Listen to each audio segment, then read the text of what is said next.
Cable బిల్లా ఎంత? 400 sir. Phone pay ఉందా? Scanner ఉంది మ్యామ్.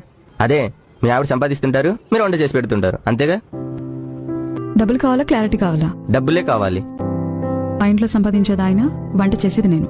క్లారిటీ కూడా ఇచ్చాను కదా. ఇంకొకటి, ల్యాప్టాప్ ముందు కూర్చోగానే ఏదో వర్క్ ఫ్రం హోమ్ చేసేస్తున్నాను అనుకుంటున్నావేమో. యూట్యూబ్ లో కొత్త రెసిపీస్ చూస్తున్నాను. ఓకే? ఏమండి, అత్తయ్య గారి కోసం చీర కొన్నాను, ఎలా ఉందో చూడండి. మా అమ్మకి చీర ఇప్పుడెందుకు?